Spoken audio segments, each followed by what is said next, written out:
हे पहा normal artery कशी दिसते. हा हार्ट आहे, इथं कोरोनरी आर्टरी अरायझस होत असतात. देन एक क्लॉक डेव्हलप होतो, ब्लॉक होतं आर्टरी. या चॅप्टरमध्ये बघायचं ॲथिरोमासबद्दल. आधीच्या क्लासमध्ये स्टेबल डिसप्टेड ॲथिरोमा प्लाक बनतो, ॲथिरोमॅटिक प्लाक्स. त्यांच्यामध्ये इरोजन अल्सरेशन, फिशर रप्चर झालं की प्लेटलेट प्लग बनतो. प्रिंटा प्लाक हिमरेज झालं की तिथे थ्रॉम्बस फॉर्मेशन होतो. आणि या सगळ्या गोष्टी आपल्याला माहिती. प्लेटलेट प्लग बनलं तर तिथून थ्रोम्बोक्सिन A2 फॉर्मेशन होईल आणि thromboxane A2 is a powerful vasoconstrictor, vessel constrictor. नंतर कोरोनरी ऑस्टियल स्टेनोसिस काय बघायचं, aortic dissection, coronary vasculitis, embolism, polycythemia वेरामुळे काय होतं, सिव्हिअर अनिमिया, कार्बोक्सी हिमोग्लोबिन आणि सिव्हिअर क्रोनिक लंग डिसीजमुळे जे आहेत, ह्या सगळे कारण आहेत ज्याच्यामुळे की ऑक्सिजन सप्लाय जो आहे ना हार्टला तो कमी होतो. देन ह्या सगळ्या ओव्हरऑल गोष्टी बघायच्या आहेत. First of all talking about smoking and atherosclerosis.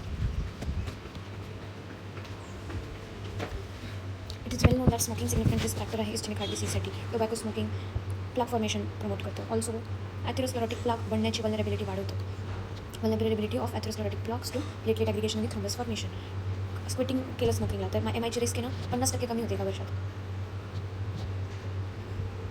जेव्हा आपण स्मोकिंग क्विट केलं आणि तेव्हा एक्झिस्टिंग ॲथेरोस्क्लेरोटिक प्लाक जरी एलिमिनेट नाही केला तरी it reduces the incidence of platelet aggregation आणि थ्रोम्बस फॉर्मेशन. टोबॅको स्मोकिंग बंद केलं तर प्लाक फॉर्मेशन प्रिव्हेंट करू शकतो आपण. प्लाकमधले अक्यूट चेंजेस प्रिव्हेंट करू शकतो. थ्रोम्बस फॉर्मेशन प्रिव्हेंट करू शकतो. प्लेटलेट्स आपल्याला माहिती थ्रोम्बोक्सिन A2 रिलीज करतात जे की प्लेटलेट ॲग्रिगेटर आणि पोटेंट वासोकन्स्ट्रक्टर आहे.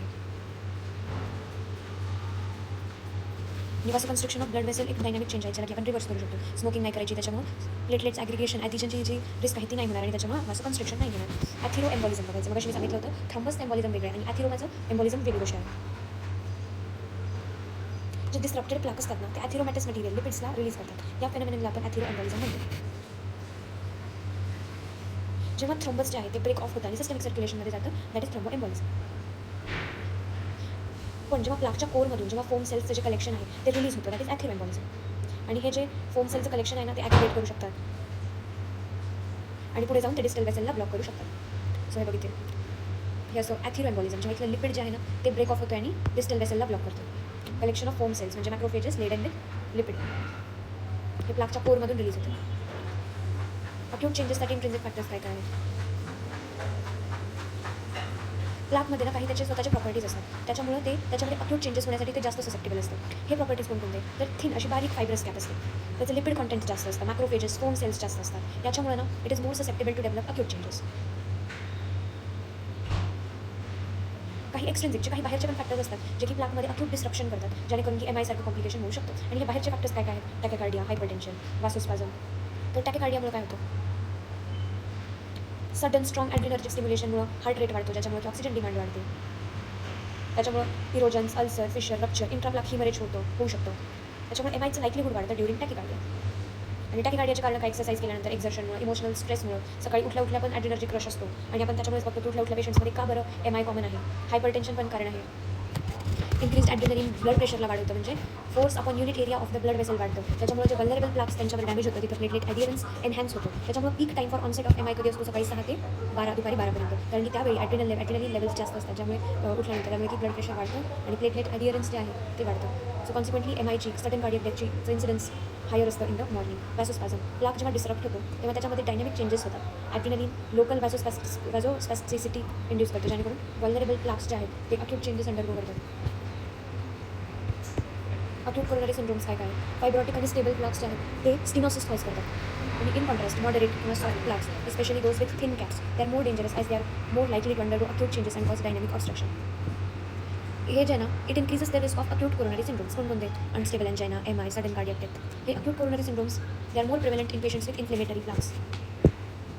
पेशंटला आपण कॅटेगराईज करतो 2 ग्रुप्समध्ये. असे पेशंट ज्यांच्यामध्ये एंजाइना आहे आणि those with angina should be evaluated for MI risk. म्हणजे त्यांचा एंजाइना इव्हॅल्युएट करायचं आपल्याला हे जाणून घेण्यासाठी त्यांच्यामध्ये MIची रिस्क किती आहे. आणि those with history of MI should be evaluated for the risk of recurrent MI. Okay कळलं का तुला. असे पेशंट ज्यांच्यामध्ये एंजाइना इव्हॅल्युएट करायचं सो दॅट MIची रिस्क समजेल. आणि असे पेशंट ज्यांच्यामध्ये पास्ट MIचं त्यांच्यामध्ये हिस्ट्री आहे आणि रिकरंट MIची त्यांच्यामध्ये रिस्क इव्हॅल्युएट करायची आहे.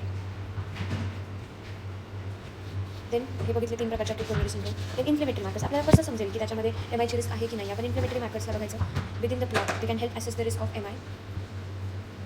इन्फ्लेमेटरी ॲक्टिव्हिटी वाढलेली असेल it is link to higher risk of acute changes in plaque आणि greater chances of recurrent MI after an initial event. आणि हे इन्फ्लेमेटरी मार्कर्स कोणते C reactive protein it is useful in evaluating inflammatory activities of the plaque. आणि macrophages inflammatory सेल्सचे levels elevate the cytokine production prompting hepatocytes to release CRP. म्हणजे बघ हे आपल्या blood vessel आहे याच्यामध्ये इन्फ्लेमेटरी सेल्स असतात ते सायटोकाईन रिलीज करतात आणि त्याच्यामुळे काय होतं ते ते प्रॉम्प्ट करतात की ह्याला हेपॅटोसाइट्सला to release CRP. It is classified as an acute phase reactant. अशा पेशंट ज्यांच्यामध्ये एंजायना आहे, they have higher CRP levels, they face an increase risk of MI, where is low CRP levels वाले indicate a lower risk of MI. म्हणजे ह्यातून काय समजायची काय गोष्ट आहे की एक पेशंट आला एंजायना आहे, त्याच्यामध्ये इन्फ्लेमेटरी मार्कर CRP बघितला आपण, एका पेशंटमध्ये एलिव्हेटेड निघाला, दुसऱ्या पेशंटमध्ये कमी आहे, तर मग एलिव्हेटेड पेशंट आपल्याला लगेच फास्ट त्याला क्युअर करायची गरज आहे, ट्रीट करायची गरज आहे. रेड्युस्ड ऑक्सिजन सप्लायचं पॅथोजेनेसिस कसं होतं, तर कोरोनरी आर्टरी डिसीज जर प्लाक डिस्रप्टेड झाला आणि डायनॅमिक चेंजेस झाले due to interaction among plaque disruption, platelet plug formation, thrombus formation, vasoconstriction, हे सगळं कोरोनरी आर्टरी डिसीज आहे. कोरोनरी ऑस्टियल स्टेनोसिस म्हणजे अच्छा टर्शरी स्टेज ऑफ सिफिलिसमध्ये आपण बघितलं होतं की टाईप 4 हायपरसेन्सिटिव्हिटी, डिलेड हायपरसेन्सिटिव्हिटी रिॲक्शन होत असते आणि तिथं काय होतं, एओर्टाच्या रूटमध्ये म्हणजे बघ जिथून की आर्च ऑफ एओर्टाचं जे रूट आहे ना, तिथून तिथे आहे ना ते इन्व्हॉल्ड असतं आणि तिथे ॲन्युरिझम होतं. And if this condition progresses proximally to involve the origin of the coronary artery undergoes fibrotic stenosis.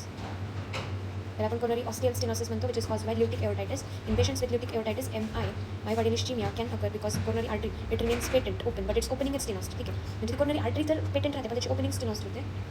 Aortic dissection. In cases of aortic dissection, if aortic dissection extends to the origin of coronary artery, the artery can narrow, leading to MI. Aortic dissection is commonly seen in patients with hypertension and Marfan syndrome.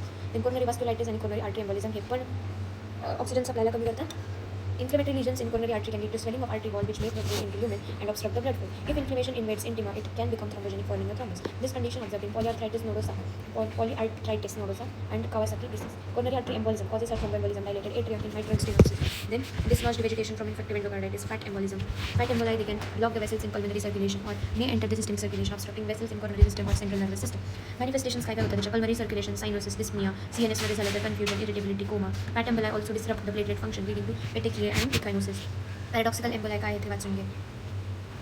Deep vein thrombosis मध्ये emboli travel to inferior vena cava and may enter pulmonary circulation via right heart, leading to pulmonary embolism. However, if atrial septal defects are present, these emboli may cross over into left atrium through the defect, entering the systemic circulation and bypassing the pulmonary circulation entirely. This right to left shunting results in systemic thromboembolism, potentially affecting any systemic artery, including coronary artery, leading to ischemic heart disease. Next, polycythemia, severe anemia, carboxyhemoglobinemia, severe chronic lung disease, prolonged severe hypotension.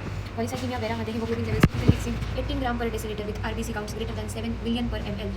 ह्याच्यामध्ये myeloproliferative disorder आहे, blood becomes excessively viscous and flows slowly, resulting in ischemia आणि ischemic heart disease syndrome. Severe anemia मध्ये oxygen carrying capacity जी आहे ब्लडची significantly low असते. When coupled with increased oxygen demand such as in left ventricular hypertrophy.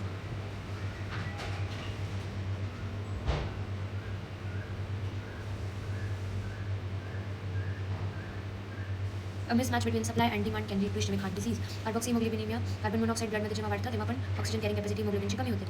As a result, even in presence of oxygen, it cannot be effectively transported to the body tissues. Severe chronic lung disease, chronic conditions like chronic bronchitis, severe asthma result in reduced oxygen transport by the lungs.